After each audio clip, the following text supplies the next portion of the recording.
you a first-time home buyer and you just don't even know what to start or even what questions to ask? Well, I am here with a lender. This is my lender partner, Merrell Johnson with Assurance Financial.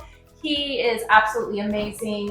He actually, I'm going to brag on him a little bit because he, for 2023, he was one of top 10 in the nation, right? Yes, company-wide. Yeah, so tell me a little bit about yourself and... Oh my God. Well, okay, so I'm a military brat. My family was in the Air Force and we bounced around all over the place. We ended up landing at Shaw, which is about 45 minutes east of Columbia, where we're at. And I went to college at the University of South Carolina. I'm a proud Gamecock. I got into marketing and communications right outside of college, and I've recently made the switch to lending. So this is now year 3, and we're just kicking it into high gear and ready to help families. I love it. So let's just jump right into it. I asked actually a few people that's never owned a home, that's thinking of buying a home for the first time, and they had some questions, and I added a few myself that people just don't typically think to ask because you've never done this before. It's obviously you don't know what the process is or sometimes even what to ask, and it can be a little intimidating to just call a lender out of nowhere, call a realtor out of nowhere and not even know where to begin. So where do we begin, Merrell? Do we call a lender? Do we call an agent? How do you start? Well, there are 2 answers to that question. The right answer is to call me first. Calling me first to figure out where we're at, what your purchase power is, what all needs to be done, and then calling you so that when they show up, they say, we have been pre-approved already, we're ready to go. However, for whatever reason, people typically will find you first and then you'll tell them, hey, we need to know your purchase power. So you got to come to me. Yes. So either way, you still have to come to me first. And it's always beneficial to work with an agent that is close with a lender, that works with them often, that has good communication, and it just helps the process just go so smooth. Would you agree with that? I agree. There's a lot of intricacies that, must be done in order to make sure the loan closes, that you get pre-approved. Right, because we're talking behind the scenes, we are talking all the time, almost daily, to get this loan through, and it's a lot of communication involved. So to get an agent and a lender that work together well it just makes it so much easier on everybody. That's right. So when somebody calls you for the first time, what should they expect? What kind of questions are you going to ask them? Okay, I'm going to ask them, I'm just going to bullet this out of the abundance of time. I'm going to ask for information regarding your work history. I want to see 2 years of work history. It does not have to be at the same place. I'm going to ask about your income. Those are kind of tied together. I'm going to ask about your residential history. I want to see 2 years worth of that. I'm going to ask for your pay stubs. That goes along with the income part. I'm going to ask about your credit. Naturally, I'm going to pull your credit. I'm going to look at the quality of your credit, and I'm also going to be reviewing your assets. So your your bank statements are what I'm going to be looking at for that to make sure that we have enough money for your down payment and your closing costs. Right. So you have all this information. How long does that typically take to give you a call and to be pre-approved to go finally call an agent and start looking at homes? It's typically, if you get me all the documents I need so I can verify the information that you provided me, either through the link or through phone, it's typically a 30 to 45 minute process. It's not very long to really get that information to you. There are some weird scenarios, self-employment, people who are working for themselves, it might take a little bit more doing. For the most part, it's a very fast process. Awesome. So you talked about pulling credit. What exactly are you looking for when you're pulling credit? What numbers are you looking for, and tell me about that a little bit. Okay, so the better way to answer that question is pretty much, what is the minimum qualifying score, right? So with FHA, my company would go as low as 580. With VA, my company would go as low as 600. With conventional, we can go as low as 620, and USDA requires a 640. Now, if you were trying to compare that with like down payment assistance or some other type of funding, they might have some additional overlays that require different credit scores. Okay, so talking about requirements for different credit scores, first-time home buyers, they hear a lot, first-time home buyer programs or or down payment assistance. You want to tell me a little bit about those programs? So yes, there are a couple of them out there. One is with SC Housing, and every state typically has a bond program, and that money is typically given to the state from the federal government. In South Carolina, they have a couple of them. They have the HEROES program that typically comes out in the second quarter of each year. You have your standard one, which is just your first-time home buyer program. There are some rules, some like loopholes around being a first-time home buyer in that aspect. Typically, single parents are still eligible for it. People with disabilities are eligible for it, even if it's not their first-time home. But that one's for $8,000. Then there's what they call County First, which gives you just a little bit more money, like $500 more. But with all three of those, you typically get an interest rate that is set. There's no discount points that you have to buy for that. However, that money is not free. And I think there's a misconception about it, that it comes with strings attached to it that might not be worth your while to partake in. So number one, you typically have to be a first-time home buyer unless there's some loopholes I mentioned earlier. You have to agree to call the home your primary residence for 15 years. If you want to sell it or refinance it before that year is over, those 15 years are over, that term is over, you have to pay that money back in full. Also, they do charge a funding fee of 1% of whatever the total loan amount of the home is. And then they also charge a $400 funding fee. So you never quite get the full amount that they're giving because they're taking some back off the top. Right.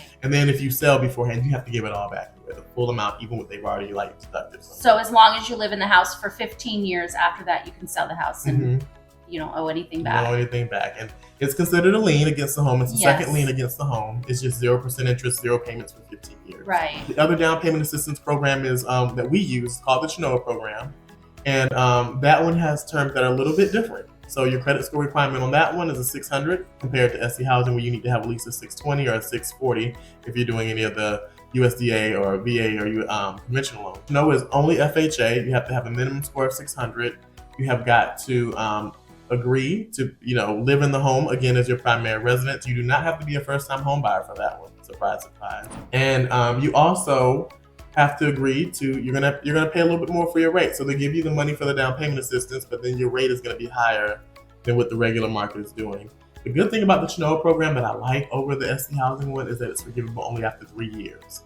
So you'll have a higher rate, but you can refinance after the 3-year mark and get a much more affordable rate. Nice. So a lot of people that are thinking about buying a home is also thinking about renting a home or have rented homes in the past. So they know about the first month's rent, the last month's rent, a deposit, and can sometimes pay $5,000-$6,000 just to get into a rental home. How does that compare with what you'll have to pay getting into your own home? Okay.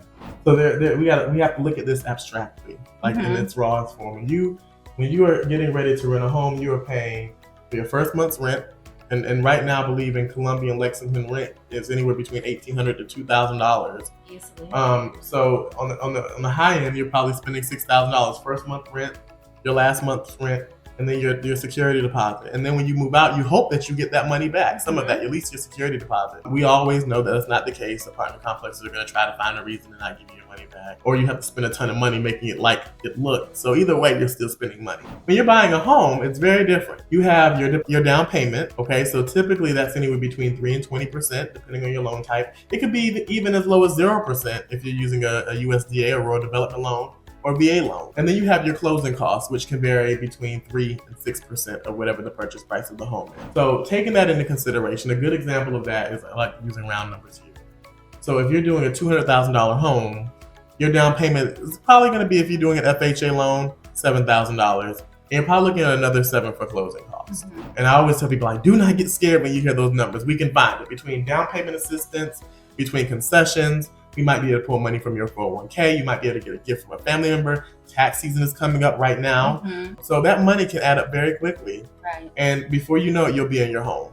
Awesome. Okay, so talking about the down payment and closing costs, tell me the differences, because I think a lot of people are a little confused over what the difference between a down payment and a closing cost, if they mean the same thing. Right. That's a good question. And you're right. A lot of people get confused about that.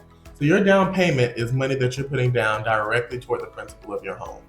Okay, that shows us as a lender that you have some skin in the game here, that you are willing to put some money into this deal to make this happen. So that's a good sign. And some people put way more money than the minimum requirements are. It does increase your chance of eligibility when you do that. It's not required. A lot of people don't, as a matter of fact. Majority of the people do not. And then you have your closing costs. That consists of a lot of like back end work that has to be done, right? So that pays for me, the person who's done all your underwriting and all the document collection and getting your file together. It pays for your title company in South Carolina. An attorney is the person who has to close that out, so you're paying for your attorney. They've done the title work. Typically, they go back 40 years to make sure that no one can come and take a claim to the property you're getting ready to purchase. Mm-hmm. They file everything with the county. They get everything right for you, so you pay them. You're paying for your appraisal. That's part of it. You're paying for your title insurance. That's part of it.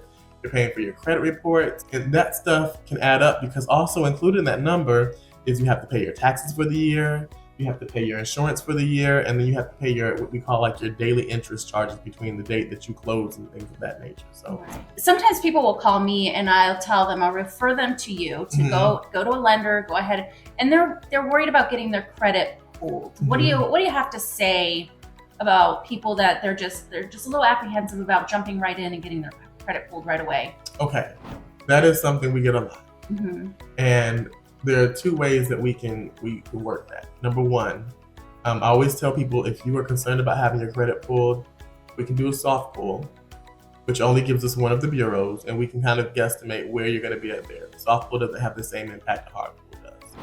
I also tell people to download the MyFICO app. That's MyFICO. You'll want the paid version. If you get the free version, that's really not going to give you any more information than I can give you, right. But you're going to want to go ahead and pay for it. And you're going to click mortgage version. Once you download that app, it gives them your information or get on the website. And it's going to give you number for number what I pulled. But also, a harsh reality, a hard, what do they say? Hard pill to swallow. Uh-huh. Is if you are in a position where you are not ready to have your credit pulled because you're worried about taking, a 3 to 5 point hit on your credit, you're not really ready to purchase a home. Yeah. So you want to do what you can to build that up mm-hmm. as strong as you possibly can. Yeah. That whenever you have your credit pulled, a 3-point hit isn't going to keep you from being eligible. So that's all it is just a 3 to 5 point hit? Typically, I have found that if the lower the credit score you have, the higher the hit's going to be. Oh, that's interesting. Yep. Mm-hmm. Another thing that I would tell people, I've had people call and say that, oh, my credit score went down 20 points because I had the hit. No, it didn't.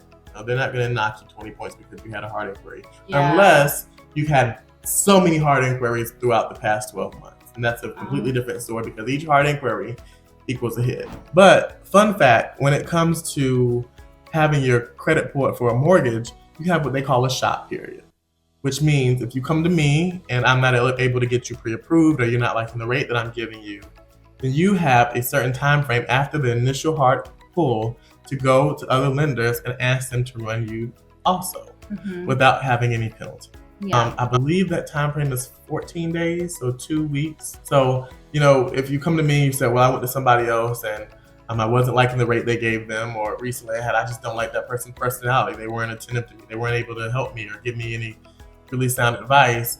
Then you can still have your credit pulled with me as long as it's within that certain time frame without having an additional hit. That's very good to know because shopping around and getting different rates from people is very important. Mm-hmm. We all don't offer the same thing. I mean, yeah, exactly. The reality of it is, you have some people who are so rate conscious, and that's really important because ultimately you have to be the one to be able to afford it and pay for it. But if you're looking for a specific type of loan, you're trying to construct a brand new home, not everyone offers construction loans or renovation loans. You might find a home that needs some TLC. You might need a certain type of renovation loan to do it. Right. And sometimes you might go to a lender, you might love them. They just don't offer the product that you want. All right. Thanks so much, Merrell. I think that we went over a majority of the questions that a lot of people ask being a first-time home buyer. If there's anything that we didn't go over that you have a question about, leave a comment down below. I'm happy to answer all those questions, and Merrell is always happy to help out as well. And until next time, thank you so much. See you later. Bye, everyone. Bye.